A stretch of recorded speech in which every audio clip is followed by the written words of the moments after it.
Oh, thank you. I beg your pardon. Do we have any audience participation? I see there's people in the audience. So please come forward. Yeah. Could you give us your name and where you live? Good afternoon. My name is Jim Simmons. I'm here with my wife, Heather. We're at 1316 West Ridge Lane. I have just actually a question and a comment. First of all, with regard to the use of the Round Barn Road situation, is it look at this point that that's going to be the, to use a term, the permanent link stop between the routes? And if so, will there at some point be a bench, maybe a shelter, and one of the electronic signs out there? I think I'll let Carl answer that. Okay. You don't want to give it a try? Well, I think I know the answer, but you're the expert. I wouldn't want to go so far as to say it's permanent. We are having conversations with several entities for a more permanent solution. But if we call this temporary, I would say that there's a better than likely chance that it's a midterm to long-term temporary situation, because whatever the permanent solution is not going to be a quick rival to that solution. Because of that, we are aware of the lack of amenities, and we are, excuse me, talking with the city about some assistance in figuring out how we can fit some of those amenities into a very tight space. And so that conversation also is ongoing, but unfortunately I don't have any definitive answers. Okay.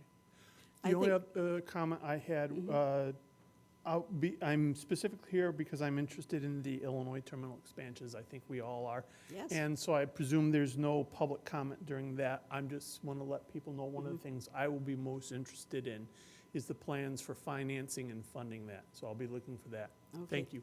Thank you. Yeah, the item on the agenda today is a matter of just getting information. There will be an opportunity later on, if it actually comes to signing contracts and all that kind of, there will be an opportunity for comment from the public. Any other comments? Yes.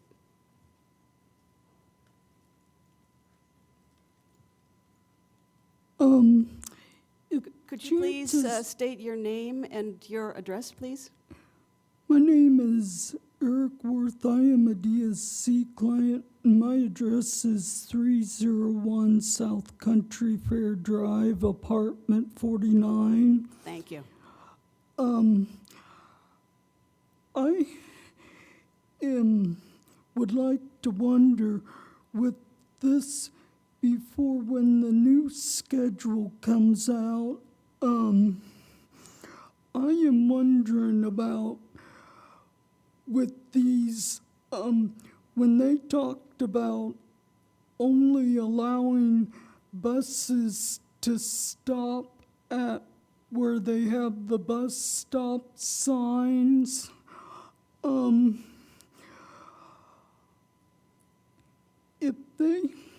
if chances could be, with the number of disabled people that live over at Grand Mercy Park Apartments, and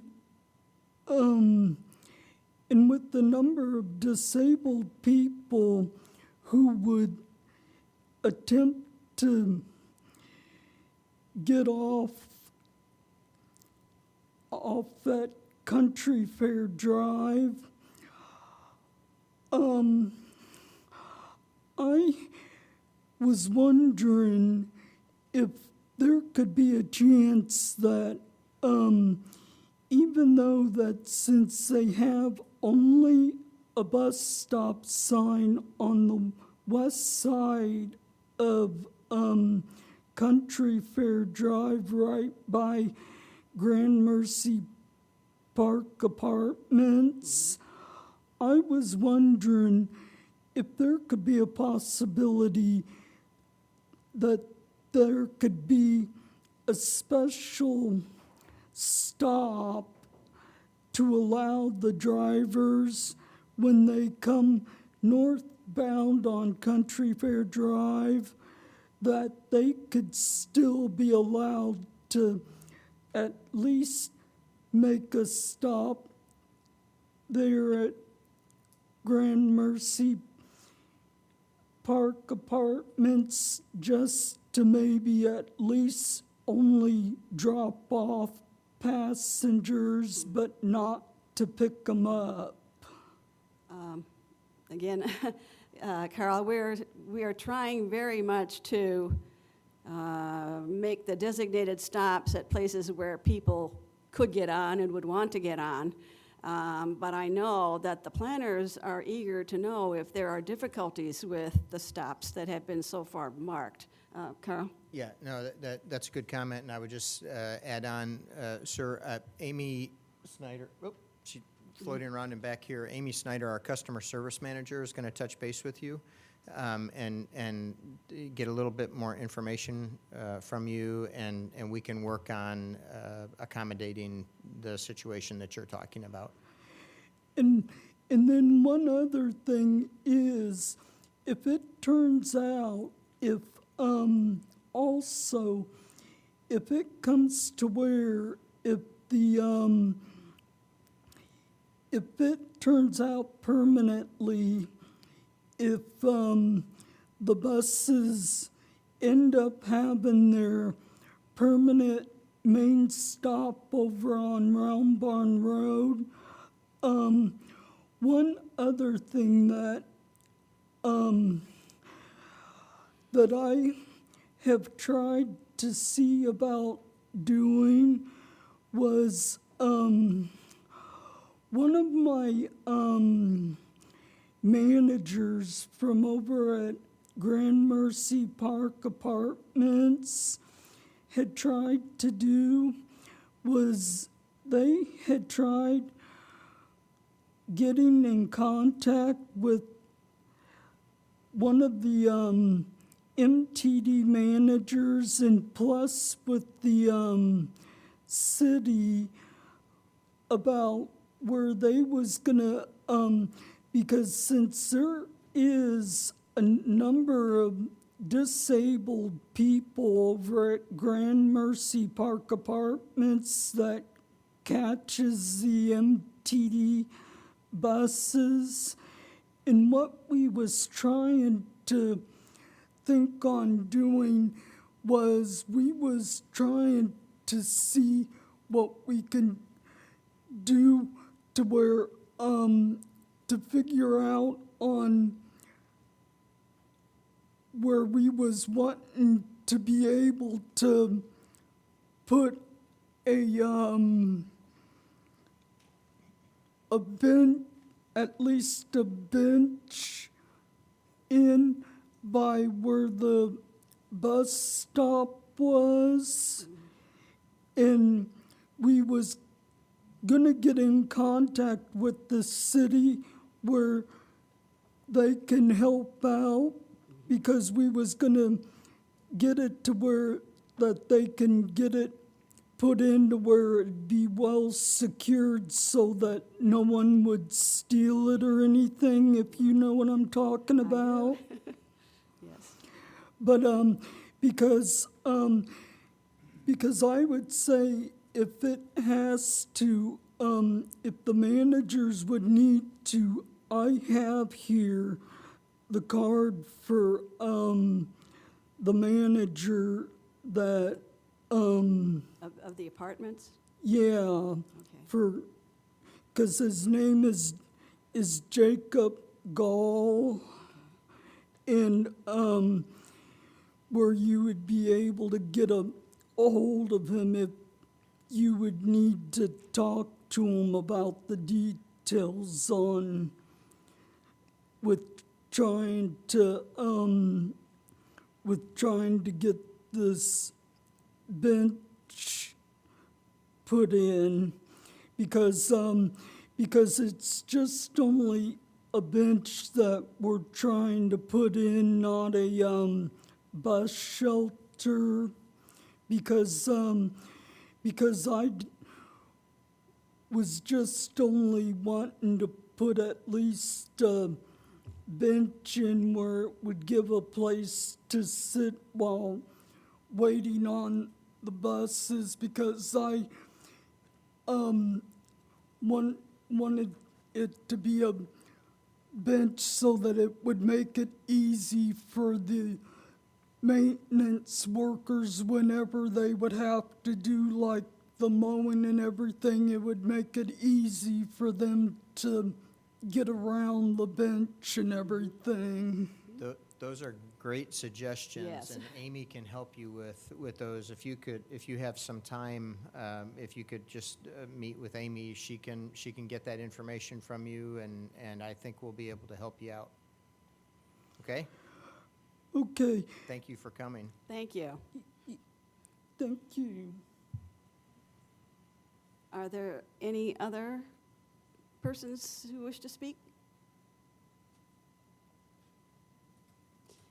Okay, then let's move on to the approval of the minutes of the last board meeting, which was June 28th, 2017. Do I hear a motion to approve? A motion has been made, second? Woo-hoo. Okay, a motion has been made and seconded to approve the minutes as distributed in the packet. All those in favor, please say aye. Against? No? Okay, I wasn't there, so I'm going to abstain. okay. Sorry, I forgot that. Okay. Are there any communications that have been received? What's that? I can still approve them? I don't think we have, no, I guess we do have enough, never mind. You have a quorum. Well, I can't vote, can I? Oh, well, I approve the minutes. Okay, enough about the minutes. Are there any communications that have been received? No? Then let's go on to the managing director's report. Okay, these statistics are for June. The June ridership was 424,219. That is a 6.08% reduction from June of 2016. Year-to-date ridership was 5.26% below FY 2016. The June 2017 operating revenue was $539,022, or 30% below June of 2016. And the year-to-date operating revenue was $8,944,401, which is 1.2% below FY 2016. And I just want to point out that that large June differential that occurs every July when we look at the June month, and it's because we have year-end corrections that are made during the audit process. And so there's an accumulation of things that occur during the entire year that end up getting backloaded into the month of June. And so June always looks a little out of whack compared to the rest of the months. So it's not that anything actually out of the ordinary happened in June. It's just closing out the fiscal year through the audit process. And in terms of the revenue, this one in particular was because of as I mentioned in the report, a bump in, we had a closeout with the University of Illinois contract where they had accumulated some student fees that didn't get paid to us actually from several fiscal years. And so this was a correction to that. And so June looks very strange, but it was kind of a one-off in terms of the degree that it looks strange, but June always looks strange because it has year-end corrections made in it. Moving on. Well, you got MCOR on top of everything else too, right? MCOR, the construction doesn't really, relative to the revenue, MCOR doesn't really impact the revenue. So it certainly will impact the ridership, but yes, the ridership for sure. The June operating expenses were $2,658,000. That's 38.2% below June of 2016. And the year-to-date operating was $32,690,000, and that's 2.9% below FY 2016. And so reference my earlier comment about the year-end postings to the ledger, and that's what makes June look strange. The year-to-date operating revenue is above budget by $537,000, and the year-to-date operating expenses are $4.5 million below budget. And then the only other two things that I will mention here that we won't be talking about later is that, I think you all are aware that we finally have a state budget, and that helps. There was a change to the way that the funding is placed into the Downstate Transit account, and that's happening in a direct deposit fashion now. And so that will be happening on a more regular, recurring basis. And so that account should be fully funded, it should be funded, so the comptroller should be able to draw from it and make the quarterly payments. And the downside to that was that there was a 10% reduction in the amount of money that goes into the account. But if the state finishes making the transfers from last fiscal year, then that would make up for that 10%, and we would in effect be held harmless for the fiscal year if that occurs. So fingers crossed.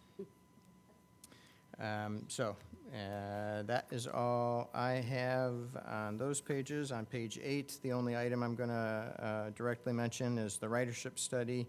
We've been talking to a vendor for a mobile fare payment system called Token Transit, and during the most recent conversation that we had with them, it came up that they were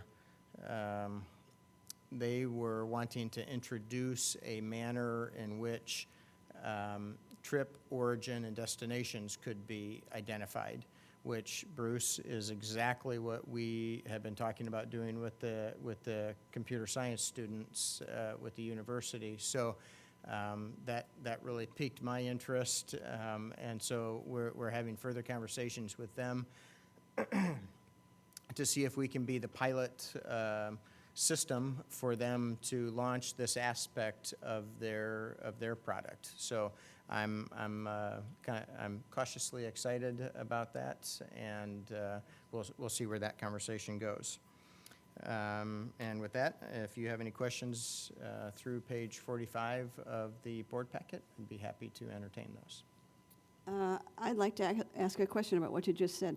So this system is not in actual use in any place yet? This is a sort of the beta project?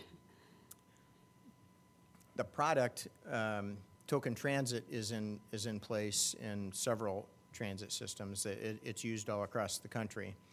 The aspect of their product where they're tracking the origin and destination point, that is not in use anywhere yet. So this would be an opportunity for us to be the pilot program for them for that. Carl, and I was happy you made a few comments. I'd be interested in a little more so I can get a grasp on it. Your comment about and it's in your notes, I have it underlined, the 10% cut. Is that a fair statement, cut? And but it seems like then you had the cut, but you're bringing forth money from last year, or it seems like a 10% reduction in the grant is a significant thing that needs to be accounted for. Yeah. Help me understand. Well, it's difficult to understand. We wade pretty quickly into deep water with how the grant program works. Where the 10% reduction is applied is in the transfer of the funds into the Downstate Transit account. So there's a formula that is used that determines what the amount is supposed to be that goes into the account. And once that formula is run and that amount is determined, let's call it X dollars, Instead of transferring X dollars into the account, they are taking X dollars minus 10% and transferring that into the account. Now, what has happened in the past is those transfers at the end of the year total more than what the accumulated expenses draw down from statewide. And so there's money left over in that account, and that in the past had become what would be transferred into our capital funding program. So we're talking about an operating account, but the leftover money would in effect, they'd wave their magic wand and turn it from operating funds into capital funds. And so then IDOT would have a grant program to allow systems to buy buses or, build a new garage or whatever, a capital project. In effect, what has happened with the 10% cut is there's not going to be any leftover money, and in fact, it's just deep enough that there's a likelihood that the account would be underfunded. But if they make the transfers from last year that are still pending, of which there are 8, that would take the extra amount from last year and fill up the fund so that the fund isn't, so that the account isn't underfunded. I'm positive I've lost you by now. No, in my understanding, I get, you have this pot of money that has been not totally utilized. I guess my question in following this thought process is 10% is 10% of a sum, so we may have the ability to, they may have the ability to pull that money into this year, but won't that be a problem next year? Well, we don't know what will happen next year. We don't, the 10%, as it's written in the language of the current budget implementation bill, it's a one-year cut. Now, that doesn't mean that it won't happen again next year. It just means that as it's written now, it's not recurring. So I don't know at this stage what will happen next year or any year after that relative to a cut. If hypothetically it did stay in place, then transit systems all across the state would, A, lose the only capital funding source that they have through the state with this rollover happening, and we'd be looking at some reduction of expenses to accommodate that underfunding. But at this stage, I can't tell you how much that is. Yeah, no, I could appreciate it. I mean, it's still, but I guess just projecting, I can't anticipate the state situation is going to improve, which means that 10% probably, and maybe even more going forward, even based on national level cutbacks. So hopefully we're cognizant of that and, have some built-in plans to accommodate that. We are definitely cognizant of it. Yep. That's a significant amount of money. And, you can only dig so deep in the old pot, like you said, and then you hit bottom. Well, I don't want, we are cognizant of it, and it could be significant. The cut to any one transit system would unlikely be 10%. It would be something less than that. Because it, is, again, where it gets super complicated, but you have X minus 10%, and that may or may not fund what the expenses are, what 65% of the downstate expenses. And so if it's underfunded, it's not going to be a 10% cut because 65% of the downstate expenses does not equal 100% of the money in the account now. So it's not a one-for-one cut. Clear as mud, right? Well, it sounds like past state budgets, smoke and mirrors. Well, yeah, it's not that. It's just, if I could draw it out on a piece of paper, it'd be easier to understand. I didn't come here prepared to do that, but No, I wouldn't anticipate but it, we, but I was we just. can meet, we can meet, and I can kind of walk you through it, Well, in and, August, we'll have that opportunity. yeah, okay.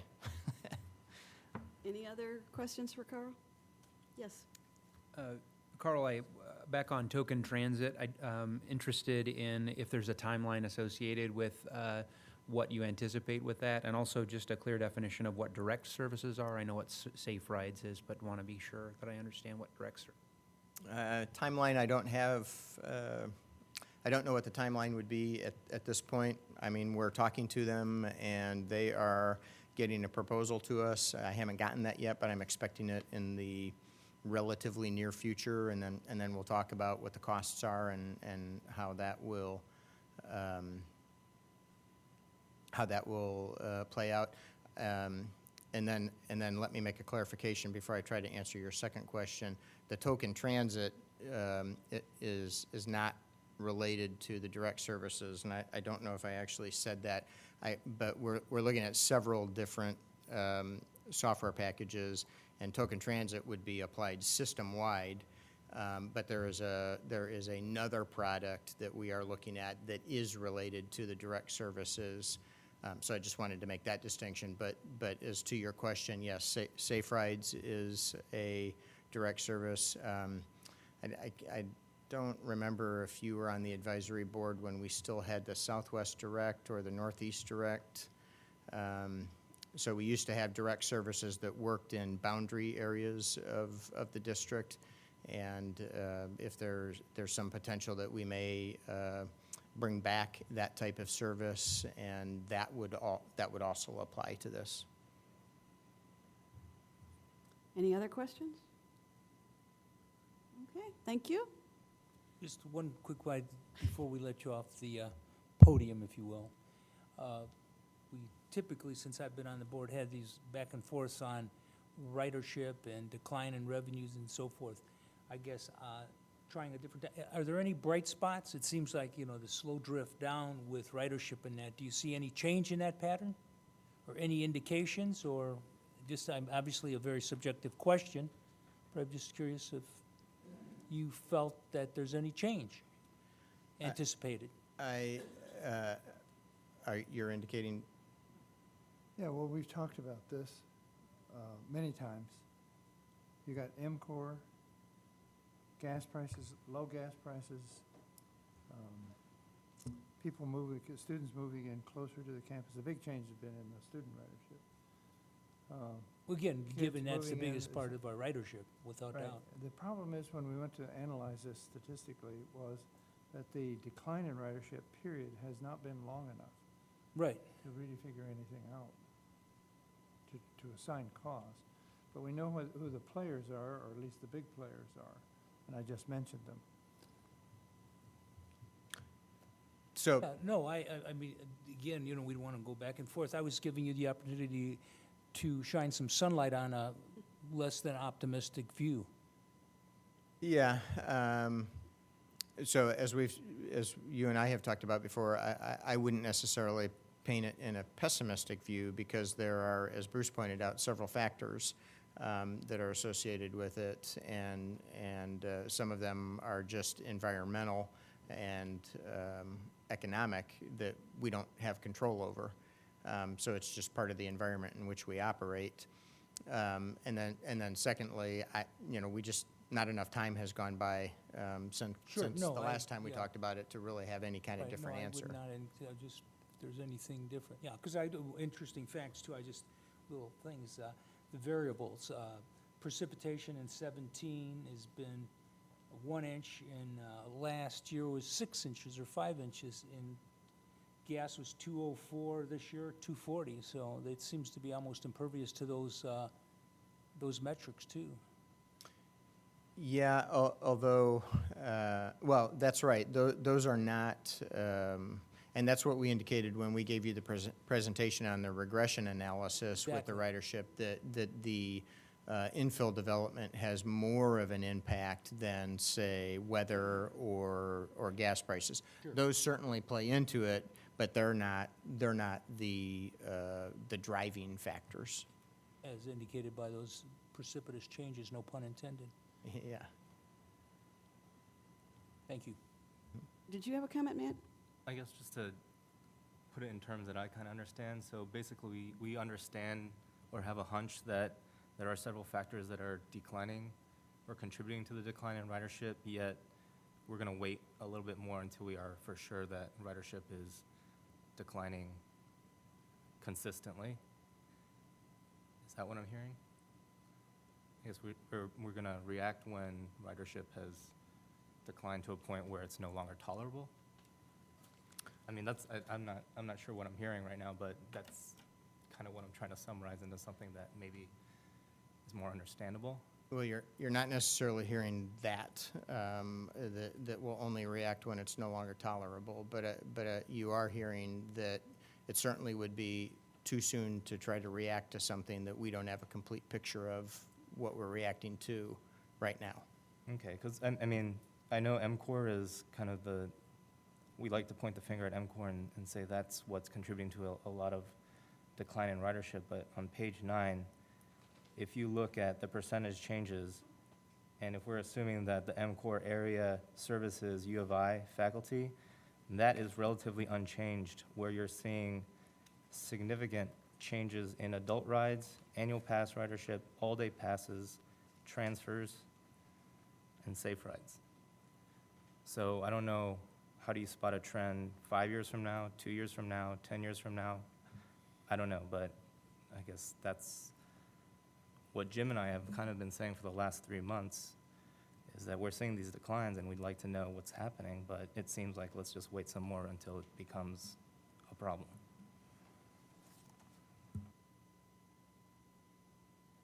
Any other comments?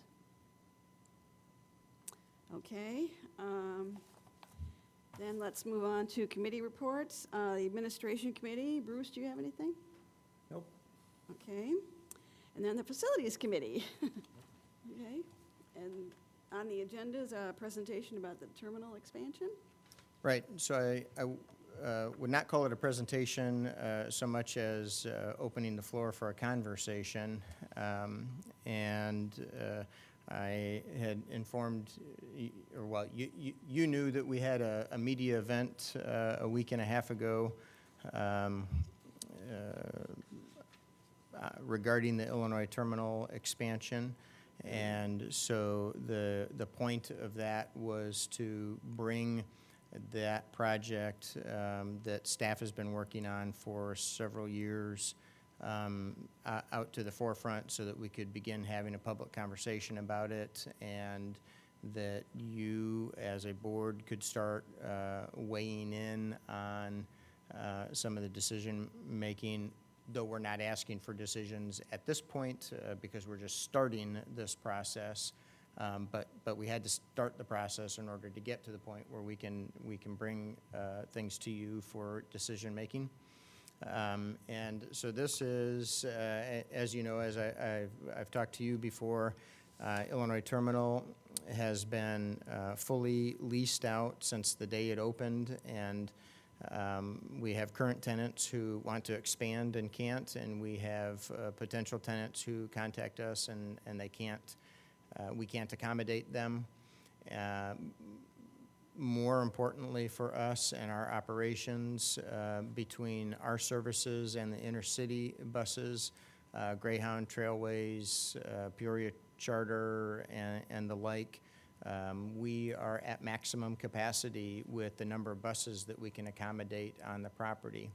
And so we did a year and a half, or I guess it was 3.5 years ago, we did a study on the viability of expanding Illinois Terminal, and we hired Ratio Architects to do that. And so we started examining whether or not that was something that we wanted to do.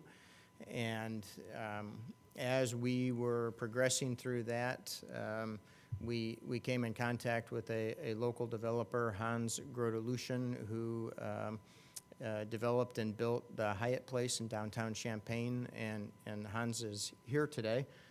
So I'd like to invite him up to the desk as well so that he can participate in this and give you some information. As Hans and I started talking about a project that Hans was working on, and then our project, we both had reached out to city staff about the likelihood of utilizing TIF funding for infrastructure improvements. And as we were having those conversations, it kind of just became clear to us that it would be a better utilization of resources to combine the projects rather than having two separate projects and spreading resources thin. So Hans and I started having conversations about what would that look like if we combined the projects, and they've been good conversations, and so we decided to bring this to the next step. And so I'd like to just turn it over to Hans for a couple of minutes and let him talk about his side of the project a little bit beyond just the transportation expansion and Illinois terminal expansion, but what his project is and how it would connect to ours. And then we can open it up to questions from the board. Thank you, Carl. I appreciate the introduction, and thank you to the board for taking the time to allow me to speak and not so much give a presentation, but be available to answer questions and kind of give you my 2 cents about the process and where we are. So this was a public process to begin with a Washington and Walnut development proposal almost 2 years ago now, where I expressed interest to the city, said, hey, I'm interested in another hotel and a mixed-use development project in downtown, and how can we move that forward? City Council gave the planning department, gave staff authority to begin a negotiation process about how to enter into a contract and get that done. They didn't approve any project or any details. It was, hey, let's all talk about it.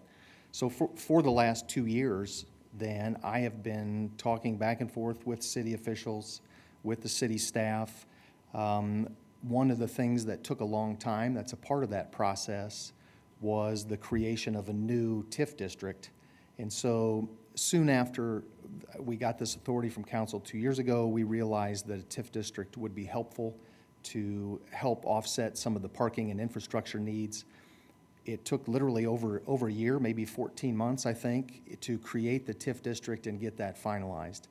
In the meantime, we didn't really want to do too much, spend a lot of money, do anything in detail, because there's always doubt whether the TIF district can get done or not. And so we wanted to wait until it was finished before we moved ahead. I believe that was in January of this year, 2017, when they got the final approval on the TIF district. Also, in part of that process, and this,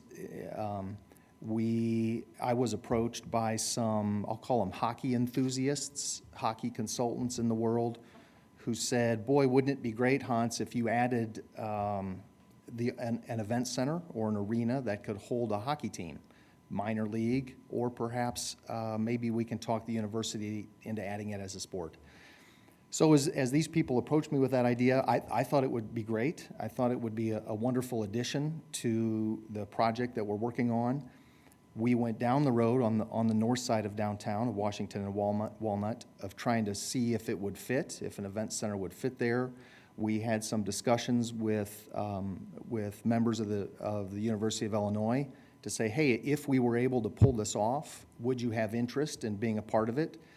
And the short, quick answer was perhaps. We'll have to see. But they did say, the number one comment was, we'd like it a whole lot better if it was a little bit closer to campus. And somewhere then in the month or two that went by, I said, oh my goodness, Illinois Terminal is thinking of expansion through MTD.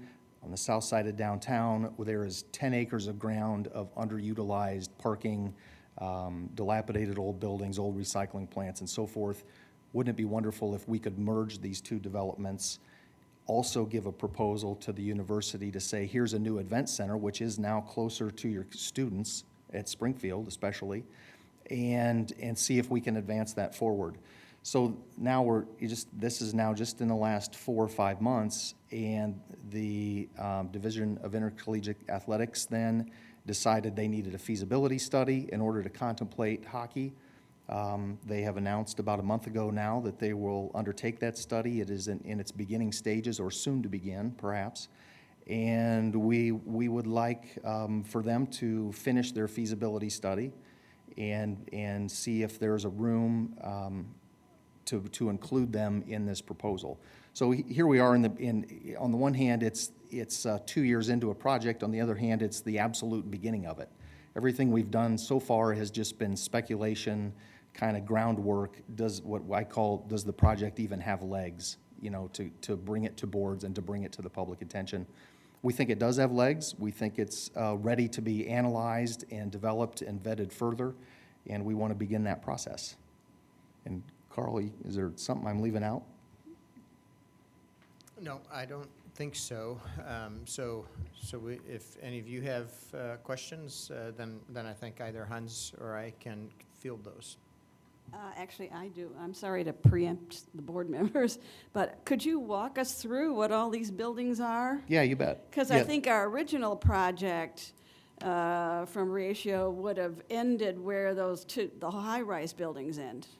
Yes, exactly. I see the Illinois terminal. What are all those other buildings? Yeah, good question, and I'm happy to talk about it. One thing, just to say here in the beginning, is that's a beautiful picture, and we appreciate Ratio helping us put that together.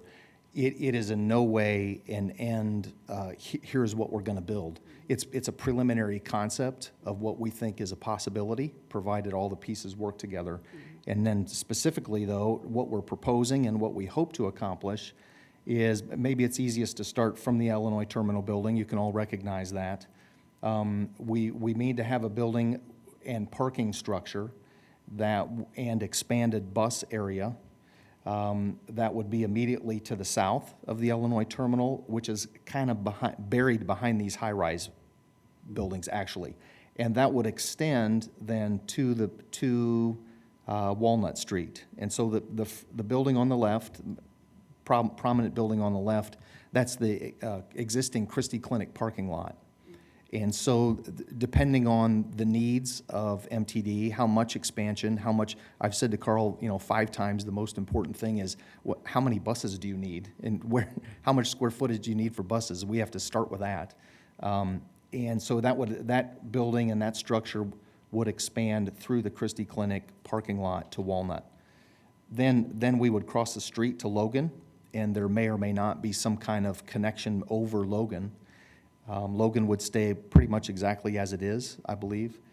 The tallest building in the picture then is a hotel with apartments on the top of it and a convention conference center down on the bottom lower portion, and additional parking behind it to the tracks. Continuing further south then would be a possible event center that would seat about 5,000 people. And so we are under contract with some of the ground that exists underneath of those buildings, but not all of it. We have a few pieces yet. We're negotiating with owners and expect to get some positive resolution. But depending on those results, it'll twist and wiggle and change a bit. So, Margaret, if I could, real quick, just add on. Hans mentioned that this is a conceptual drawing. At this stage, it's a conceptual project. We don't have a development agreement. The city doesn't have a development agreement with Hans. There's no intergovernmental agreement yet between the city and MTD. This is really the beginning stage of talking about those, and we will be seeking authorization for staff to negotiate those agreements. I don't want you to come away with the impression that this picture is a done deal, because it's not, and things could look very differently. The Division of Intercollegiate Athletics could say, we're not going to do hockey, we're not interested, or some version of those, and that part of the project would fall off. And Hans and MTD would still have the ability to talk about whether or not we want to continue to move forward with the remainder of it.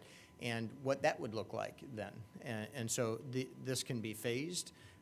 We certainly would love for DIA to come on board and say, yes, this is what we want to do. We think this would be great for the community and for DIA and the university. But they have a decision that they need to make. So I just want to make sure that that point is clarified. Linda? I mean, it's really pretty exciting to think we could have that kind of development downtown. I do have a question, the big square white roof, is Yes. that the event center, or Yes, that's it an is. event center? Yes, it is specifically. Okay, yeah. I think just as we see people starting to come live closer to town, in town and midtown, it's good to see being able to bring events there too, instead of somebody, building way on the edges. Thank you. I agree completely. That's why we're excited about it. And there was a friend of mine, I mentioned this project to, who said she would be very happy to take the bus to the hockey games. Great. There goes your ridership. Yeah. And one more. Margaret, Hans, quick question, and also just as a follow-up, one of the audience members touched on financing. And again, we're in such a preliminary stage, but have you any comments on, and maybe even Carl too, because that's, people have asked me, and I said, well, it's preliminary.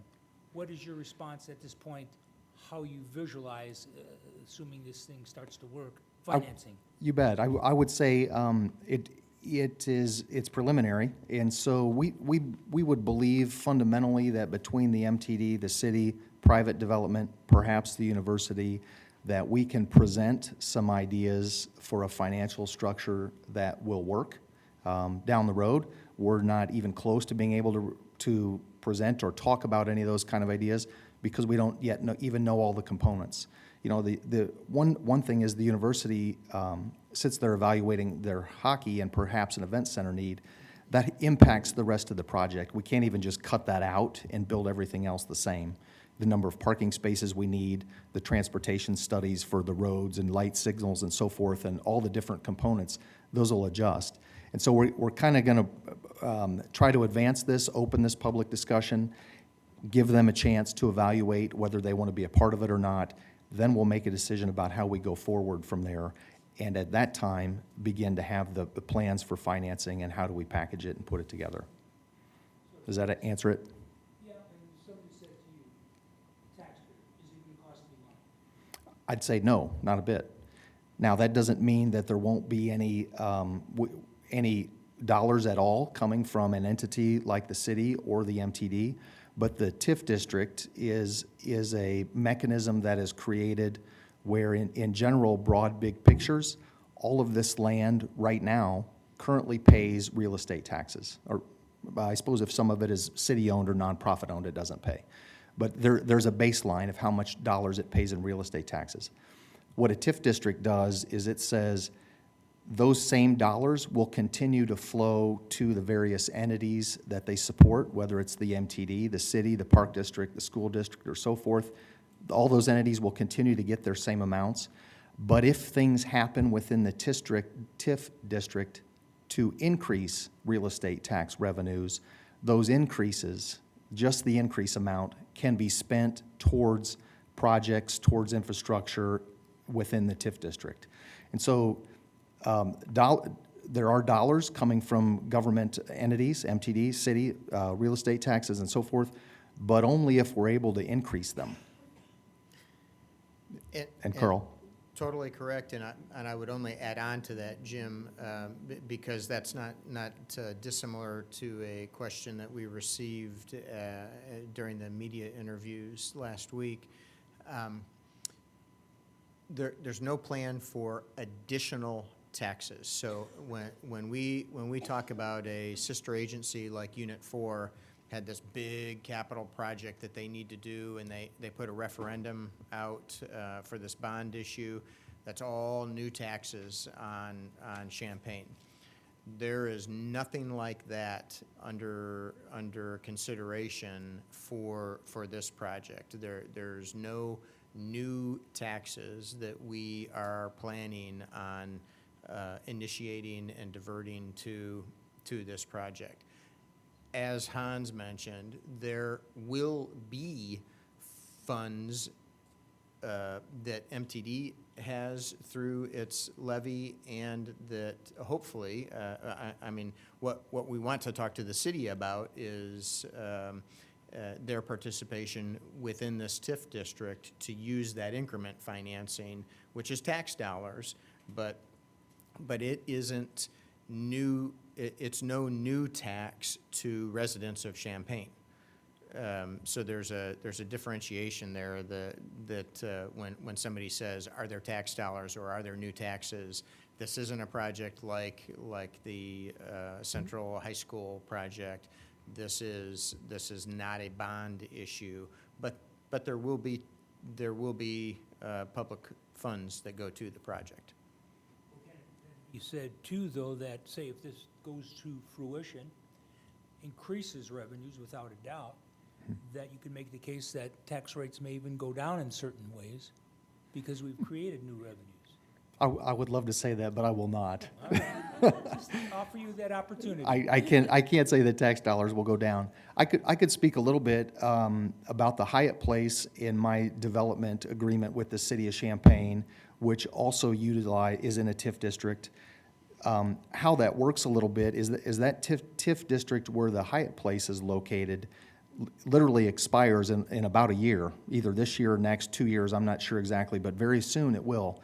And after that time, when that TIF district is over, then MTD, then the Park District, then all the different taxing bodies that benefit from real estate taxes will get an increase.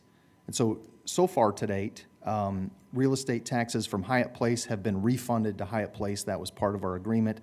Very soon, the TIF district is going to expire, and that will no longer happen, and we will have generated literally hundreds of thousands of dollars in taxable revenue to the various taxing bodies. So there's a waiting period. If you're patient, as an example, this TIF district will expire, I think, in 22 years. 22 years is a long time, but eventually everything in there will contribute be on the tax rolls. Very good, thanks. Well, and I assume that there will be hotel room taxes and parking fees and stuff like that.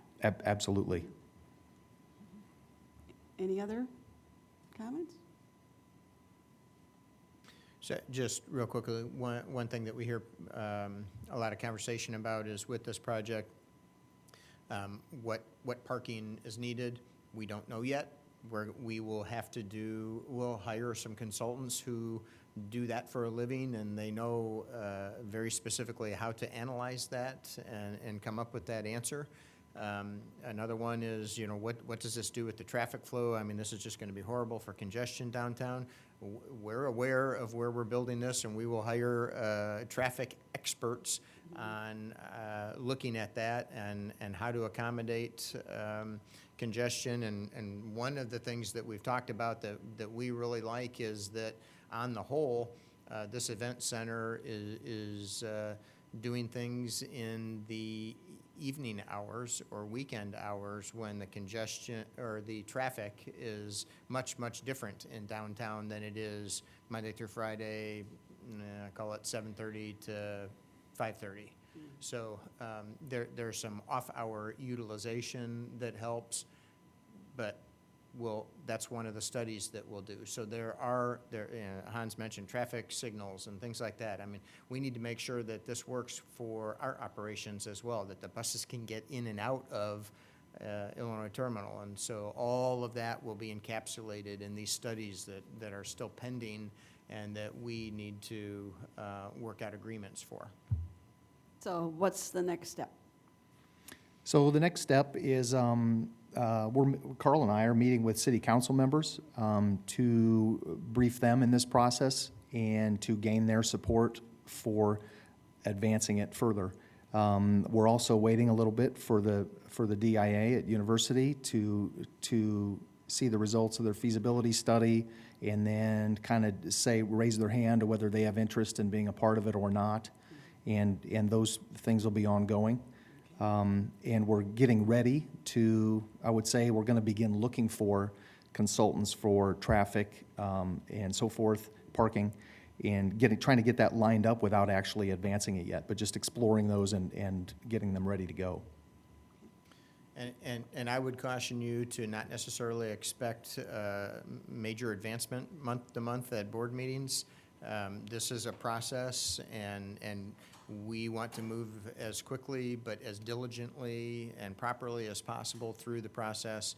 So we're not going to be racing through it, and there may be some months that we're not reporting much to you relative to happenings or changes and that kind of thing. But when we do, then we'll have sessions like this, and we'll be bringing agreements to you and contracts for consultants and things like that. Any other questions or comments? Thank you. Thank you for your time.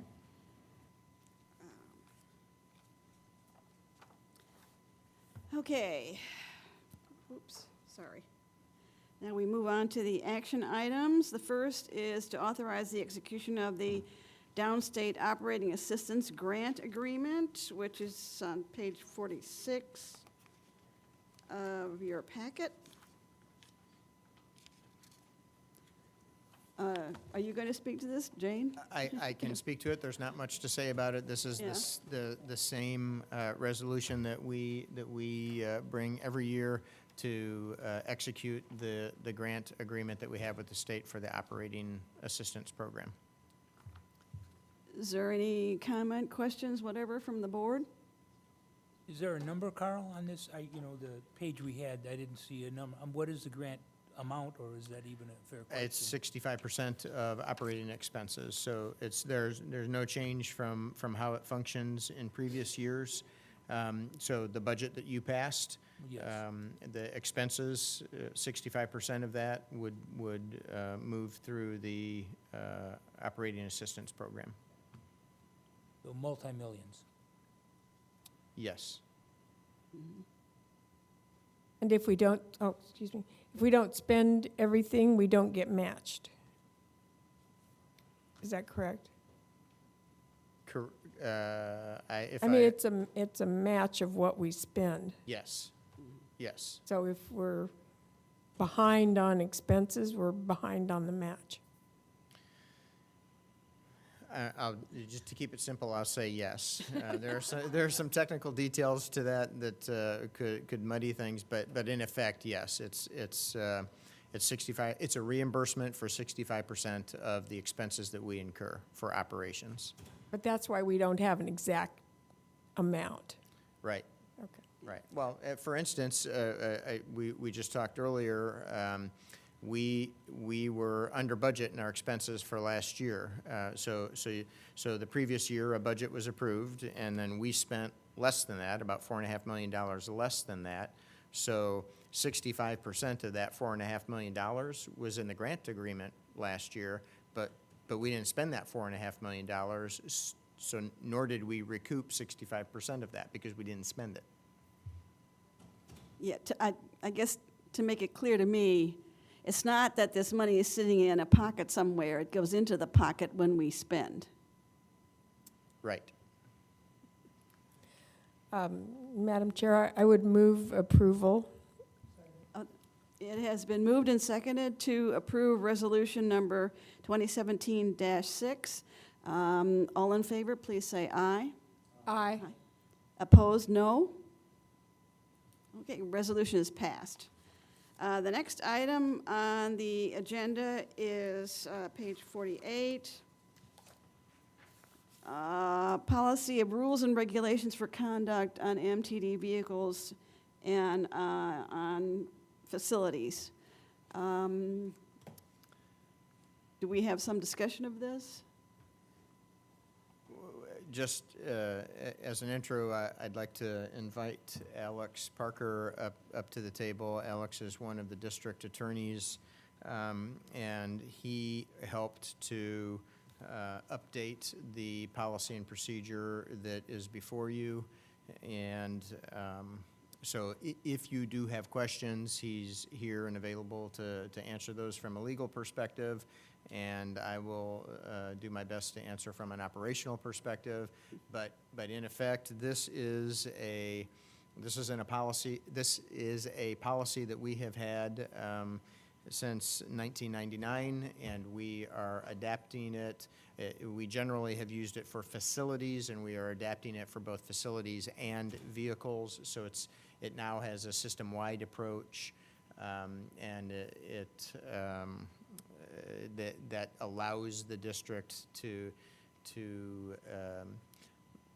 make exclusion decisions for vehicles like they have been made for facilities. It is a very, very rare occurrence that this happens, but every once in a while, an occurrence might happen where we think it's better for the safety of the other passengers and our own staff to exclude a person from riding a vehicle. Did you have anything, sir, that you wanted to say? I will just echo Carl's comments. This has been in effect since 1999 for facilities and vehicles. And certainly if there are any questions in terms of, the little green light says yes. I apologize, I'll speak up if I can't be heard. So this has been in effect since 1999 for facilities and vehicles, and is basically being updated. And I can go through some specifics if there are any questions, or if there are any broader legal questions, I can certainly answer those. I had one question. This seems to me to be quite written so that it preserves due process for the person who is going to be, come under this policy. I guess my question is do you think that it also adequately protects the district in case there's some conflict? I mean, in case any person who might be excluded from the facilities or the buses or whatever would want to, sue or fight the determination. Well, I guess there's a couple questions in there to try and answer. First of all, in terms of due process, yes, I believe it will adequately protect the due process rights of a member of the public. Not only has this policy been in effect, but if it is approved, we will have a policy on the books with a clearly listed, what the prohibited behaviors are. Now, it does include in there that this is not necessarily an exhaustive list, because we wouldn't want to necessarily pen ourselves in if something beyond what has been contemplated here, and this is a pretty lengthy list, but if something comes up that is beyond that, we wouldn't want to be able to say, well, gosh, our hands are tied, we can't possibly do anything. And so not only is there going to be this policy on the books, and my understanding is that it will be published and available on the website, so it is accessible to the public, is that if there is an exclusion made, which, by the way, will not be an easy process, and I know that, again, what's been added in here is the people who are going to be able to do that is a limited number of people in the district. So this is not something that an everyday worker at the MTD can do. This is the chief administrative officer, the chief operating officer, or a similarly positioned person can do that. Beyond that becomes the appeal. And an appeal has been in place since the 1999 version. So again, it is protecting the due process rights of the public there. And that appeal is made to the managing director. So the way this is written is the managing director does not have a role to play in terms of the initial exclusion. He's insulated, he's outside of that process, and that if there is an appeal, it is made to the managing director, and the managing, he or she, would make the decision on the appeal. So I think that answers the question about the due process rights.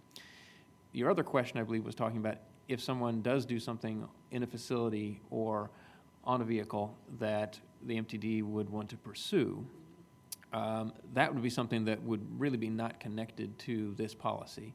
The district, as it is a municipal corporation, as enacted under the laws of Illinois, has the ability to sue and be sued already. So if someone would damage a vehicle, something like that, or a facility, that's already something that the MTD can pursue. Any other questions, comments? Margaret, I had a couple of questions. Yes, please. Maybe some of this is allayed by Carl's explanation that this is a very, very rare occurrence, so that's helpful. I was looking at the website on my phone, and so there's a code of conduct. Is that the existing policy that this policy is to replace, or is there something else? Not really. The code of conduct is more of a summary. Okay. But what Alex was referring to was that this will, once and if approved by the board, then this will be on the website. It is not now. That's helpful. And then the other, and I don't know, but letter J talked about use or possession of alcohol, and I just was curious, is that true that if someone goes grocery shopping and they choose to buy alcohol and take the bus home, is that a violation of the policy, or is it open alcohol that we need? That's meant to be open alcohol, not packaged. Sure. Yeah, Correct. It's an odd Yeah. thing for someone from the university to ask that question maybe, but I was curious about it. And then, but the other piece of that that I just maybe want to comment on, or just, again, because it's very, very rare, but there's comment about appropriate dress and attire and some other things that I read them that I just wanted to make sure that we were looking at that from a content neutral sort of way in terms of how we were going to be addressing that, and that there weren't going to be any unintended negative impacts for certain members of our community based on how they might dress. And so, again, just we all have our own definitions of appropriateness, and that's something that just made me, that rose to the top when I read it. Yeah. Certainly, you know, the way this is written is to try to avoid, I'm sure we've all heard of no tolerance policies and how well they work in our society. You can hear I'm jesting with that. That there is not, the MTD already cannot discriminate against someone based on age, sex, gender, orientation, the protected classes as recognized in the law. So certainly this policy would not enable someone at the MTD to try to discriminate on those bases. I mean, that's right off the bat. And yes, to piggyback on what has been said, this is used in such a rare fashion. I can only think of one or two instances over the last 20 years that this has been used. So in reality, you know, we're talking about something that's probably going to be rarely ever utilized, and I would seriously doubt that, again, unless it's something that probably most of this room would recognize as, you know, that's inappropriate dress. This really isn't directed at someone